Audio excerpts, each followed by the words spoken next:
गुणी सन्देह युवक को मारी हरभंगी डाम रे जोरांग काटी फिंगिले दुर्बृत्त। गजपति जिला मोहना थाना रिचागुड़ा गाँव में घटी एभली घटना। 15 दिन पूर्व गाँवर सुभाष मल्लिक पत्नी झुन्नू मल्लिक मृत्युवरण पर गाँवर गोपाल मल्लिक गुणी गारेडी कर सन्देह करते, जहां नहीं भय गाँव निज ससुर घरे रहिबा योजना करी बड़गड़ थाना अंतर्गत मंडी गाँ चली जाइथिले। गतकाली गाँवर किछि जिनिष नेबाकू गाँ निकटस्थ मलासपदर पाखकू आसिथिबा जानी अभियुक्त माने सेठारे मृत गोपाल को धरी हरभंगी डैम निकटकू नहीं पथर रे आक्रमण करी सेठारे हाथ गोड़ बांधी जोरांग काटी हत्या करी डैम रे फिंगी देइथिले। पुलिस एही घटना रे 6 जण मुख्य अभियुक्त सह मोट 14 जण को गिरफ्त करबा सह मारणास्त्र पत्थर और व्यवहृत दौड़ी को जबत करिछि। अभियुक्त माने 2टी ऑटोरे फेरार उद्यम करुथबा 2टी ऑटो को मध्य जबत करा जाइथिबा बेले तदंत जारी रखिछि पुलिस।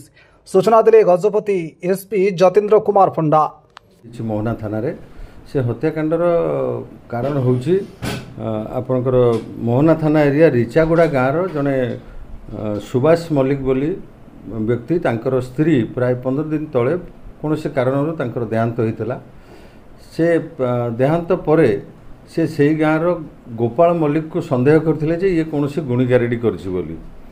से कारण ताकू जेतेबेले से अनुमान कला जे एमाने मते टार्गेट करूछन्ते एवं मोर किछि क्षति करिवे, से ठीक ता परदिन निजर ससुर घर जोटा कि हमर गंजाम जिला बॉर्डर रे बड़गड़ थाना अधीनस्थ गंडी गाँव रे तार ससुर घर सेठी से पळैथिला। सेठू थिबा समय रे गाँव रे धीरे। Gajapati जिलारू Prabhat Kumar पात्रन report, Konark news 24।